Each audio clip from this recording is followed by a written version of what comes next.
Imagine waking up in 16th century Hungary to the sound of desperate screams echoing from the most feared castle in the region. Young peasant girls would enter, but never leave. What happened within those walls would transform Elizabeth Bathory into history's most sadistic serial killer. Her name was Elizabeth Bathory, and she believed she had discovered the secret to eternal youth. But this secret cost the lives of more than 650 innocent young women. This is a story that goes beyond any horror movie you've ever watched, because all of this actually happened. In the heart of Eastern Europe, where the Carpathian Mountains cast eternal shadows over dark valleys, there stood a castle that haunted the nightmares of villagers for miles around. This was not an ordinary castle of Hungarian nobility. It was the home of one of the most feared and powerful women of her time, an aristocrat who would transform her obsession with beauty into a series of crimes so horrific they echo to this day. Elizabeth Bathory was born in 1560 into one of the most influential and disturbed families of Hungarian aristocracy. The Bathory family was known not only for their wealth and political power, but also for a bloodline marked by mental disorders, extreme violence, and behaviors that defied any sense of morality of the era. From childhood, Elizabeth was exposed to an environment where cruelty was not only tolerated, but celebrated. Her uncle, Istvan Bathory, was known for his brutal military tactics. Another close relative was famous for his strange rituals and erratic behavior. Violence and mental instability literally ran in the family blood, creating the perfect breeding ground for a young and impressionable mind to develop in a completely distorted way. Elizabeth's education was typical of the nobility of the time, including languages, literature, history, and administration. But there was something different about her from a very young age. Servants reported strange behaviors. She showed pleasure when seeing injured animals, had disproportionate outbursts of rage, and displayed a morbid fascination with pain and suffering of others. At 15 years old, in 1575, Elizabeth was given in marriage to Ferenc Sadistic, a Hungarian noble known as the Black Knight due to his reputation on battlefields. This was not a union for love, but a typical political alliance of the time, intended to strengthen the power of both families. What no one could predict was how this union would catalyze Elizabeth's darkest instincts. Ferenc Sadistic was an experienced warrior, veteran of countless military campaigns against the Ottoman Empire. During the long periods he was away fighting, he left Elizabeth alone in the castle, with little more to do than administer the lands and fantasize about power. But when he returned from battles, Ferenc brought with him detailed stories of torture, brutal interrogations, and methods of breaking the resistance of enemy prisoners. This is where the story takes a truly sinister turn. Ferenc didn't just tell these stories to entertain his wife during dinners. He actively taught her torture techniques. He believed that, as lady of the castle, Elizabeth should know how to deal with disobedient servants and potential traitors. What he didn't realize was that he was feeding a thirst for cruelty that already existed within her, providing her with the tools and knowledge to transform sadistic fantasies into terrible reality. During the first years of marriage, Elizabeth practiced these techniques on a small scale. Servants who made minor mistakes were subjected to punishments that went far beyond necessary. A maid who broke a plate might have her fingers burned with red-hot iron. A gardener who damaged a flower might be whipped until bleeding. These incidents were initially justified as necessary discipline, but Elizabeth was clearly developing a taste for inflicting pain. In 1604, Ferenc Sadistic died during a military campaign, leaving Elizabeth a widow at 44 years old. For many women of the time, this would mean a period of respectful mourning followed by a possible second marriage. For Elizabeth, her husband's death represented something completely different. Total freedom to explore her darkest impulses without supervision or restrictions. It was during this period of widowhood that the most famous legend about Elizabeth Bathory supposedly began. The story tells that one day, a young servant was combing Elizabeth's hair when she accidentally pulled too hard, causing pain. In an explosion of rage, Elizabeth slapped the girl so hard that her nails opened cuts on the servant's face.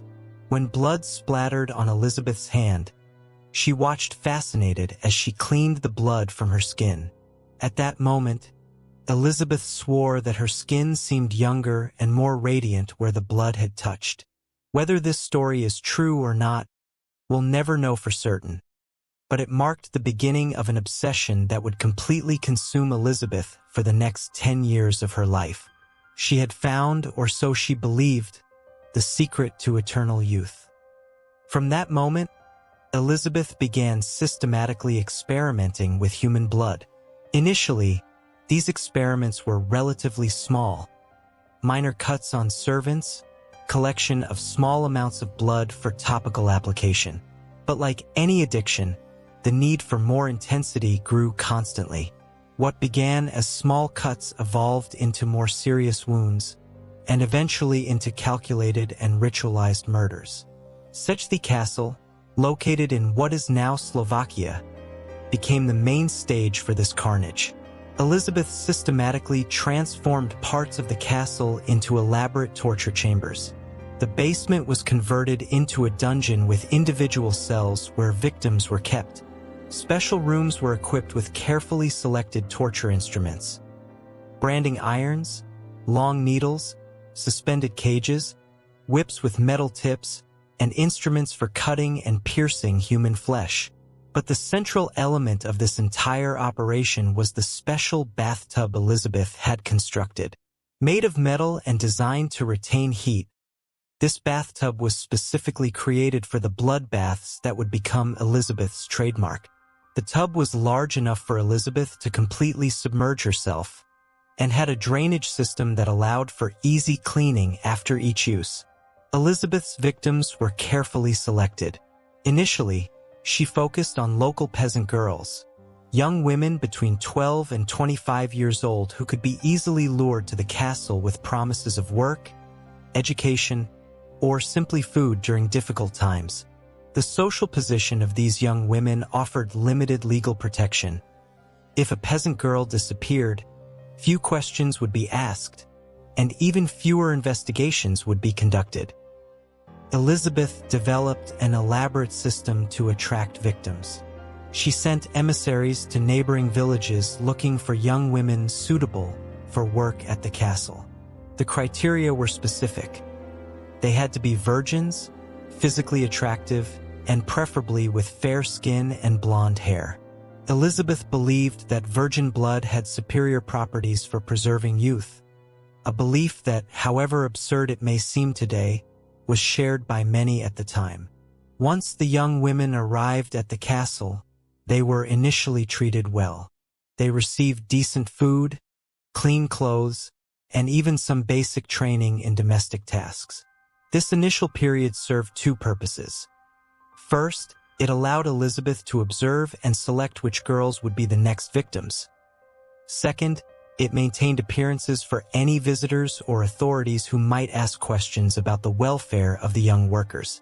But this facade of normalcy was only temporary.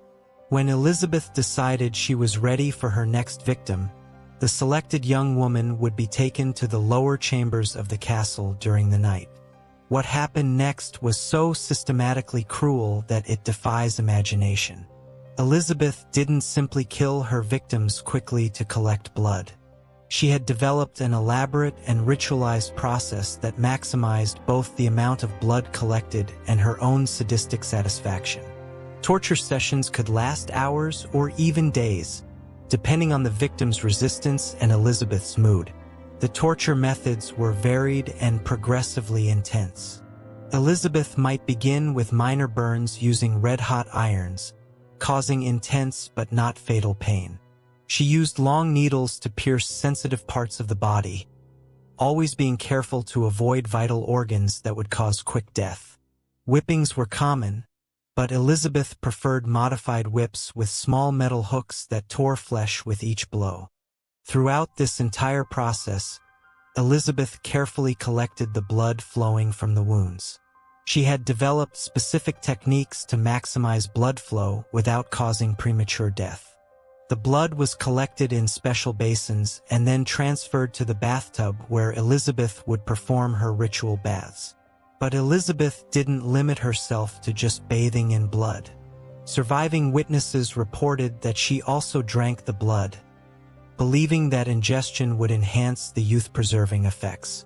Even more disturbing accounts suggest that Elizabeth went so far as to bite pieces of flesh from her still-living victims, literally consuming parts of their bodies in a cannibalistic frenzy. As the years passed, Elizabeth's obsession intensified. What began as occasional baths became an almost daily ritual. She constantly needed new victims to maintain her blood supply, and the number of young women disappearing in the region began to attract attention from local authorities. To supply the growing demand, Elizabeth expanded her operations. She established a network of accomplices that included loyal servants, corrupt guards, and even some minor nobles who were blackmailed or bribed into maintaining silence. These accomplices helped in identifying and kidnapping victims, maintaining the torture chambers, and disposing of bodies after the murders. 3 accomplices in particular became central figures in Elizabeth's operation. Dorothea Semtesh, a wet nurse who had served the family for decades, Alona Jo, a local woman known for witchcraft practices, and Janos Ujeri, a deformed servant who was completely devoted to Elizabeth. These 3 not only helped with the murders but also actively participated in the tortures, each developing their own sadistic specialties. For almost a decade, between 1604 and 1610, this operation functioned with terrible efficiency. Conservative estimates suggest that Elizabeth was responsible for the deaths of at least 650 young women during this period, though some historians believe the actual number may have been significantly higher. To put this in perspective, Elizabeth was killing an average of 2 young women per week for 6 consecutive years. The process had become so routinized that Elizabeth kept detailed records of her activities. She noted victims' names, torture methods used, amount of blood collected, and even observations about the effectiveness of different types of blood on her appearance. These records, later discovered by authorities, provided irrefutable evidence of the extent of her crimes. But Elizabeth made a fatal mistake that would lead to her downfall. As her obsession grew, she became less cautious in victim selection. Initially focused on peasant girls without political connections, Elizabeth began targeting young women from minor noble families. These families had resources and influence to investigate their daughters' disappearances. And that's exactly what happened. In 1609, a young noblewoman named Anna Darvulia disappeared after accepting a position at Elizabeth's castle. Unlike the hundreds of peasant girls who had disappeared before her, Anna had powerful relatives who would not accept her loss without explanations. The Darvulia family had connections at the royal court and resources to hire private investigators. At the same time, rumors about strange activities at Sadistic Castle had spread throughout the region. Villagers reported nocturnal screams coming from the castle, strange smells emanating from the towers, and the systematic disappearance of young women who had gone to work for the countess. These rumors eventually reached the ears of ecclesiastical authorities and the royal court. King Matthias II of Hungary, initially reluctant to act against a family as powerful as the Bathories, was finally forced to authorize an official investigation when the evidence became impossible to ignore. In December 1610, a combined force of royal and ecclesiastical authorities, led by Palatine Georgi Thurzo, surrounded Sadistic Castle during the night. What these investigators found exceeded even their darkest expectations. At the moment of the raid, Elizabeth was in the middle of one of her torture sessions. The investigators found a young woman dead, still bleeding, in the main torture chamber. 2 other victims were alive but severely wounded, one of them with injuries so severe that she died shortly after rescue. In the castle's dungeons, investigators discovered evidence of a mass murder operation that had functioned for years. Bodies in various stages of decomposition were found piled in underground chambers. Torture instruments still dirty with blood were scattered throughout several rooms. Elizabeth's famous bathtub was found filled with coagulated blood, with hair and pieces of flesh floating on the surface. But perhaps the most shocking discovery were the detailed records kept by Elizabeth. Her diaries contained meticulous descriptions of each murder, including drawings of torture methods and observations about the effectiveness of different techniques. These documents provided a terrifying window into the mind of a serial killer who had transformed murder into a form of sadistic art. During the interrogations that followed, Elizabeth's accomplices provided even more disturbing details. They described rituals where Elizabeth drank blood directly from the wounds of still-living victims, sessions where she forced victims to eat pieces of flesh from other victims, and experiments where she tested different torture methods to maximize pain without causing immediate death. In August 1614, 4 years after her imprisonment, Elizabeth Bathory was found dead in her confinement. She was 54 years old, ironically still looking her actual age despite all the bloodbaths she had taken in her desperate search for eternal youth. The official cause of death was listed as natural causes, but some sources suggest she may have committed suicide or even died from self-imposed starvation. Elizabeth Bathory's death marked the end not just of a life, but of an entire era. Her family, one of Hungary's most powerful, never fully recovered from the scandal. Her children were removed from political succession, her lands were confiscated by the crown, and the Bathory name became synonymous with cruelty and depravity throughout Europe. But Elizabeth Bathory's legacy extended far beyond her physical death. Her story became one of the inspirations for the Gothic literature that would emerge in subsequent centuries. Bram Stoker, author of Dracula, based many aspects of his famous vampire on the legends about Elizabeth. The connection between blood, eternal youth, and corrupt aristocracy that characterizes so many vampire stories can be directly traced back to the Blood Countess. More significantly, Elizabeth Bathory's case represented a turning point in European perception of the limits of aristocratic power. For the first time, a noble of extremely high position had been publicly tried and punished for crimes against people of lower class. Although Elizabeth escaped execution, the precedent established by her trial contributed to gradual changes in the legal system that would eventually lead to the end of absolute privileges of the nobility. Elizabeth's obsession with youth and beauty also resonates strangely with contemporary concerns. In an era where cosmetic procedures, anti-aging treatments, and the pursuit of physical perfection dominate much of popular culture, the story of a woman who literally killed in the pursuit of eternal youth serves as an extreme reminder of the dangers of uncontrolled vanity. Today, more than 400 years after her death, Elizabeth Bathory remains one of history's most fascinating and terrifying figures.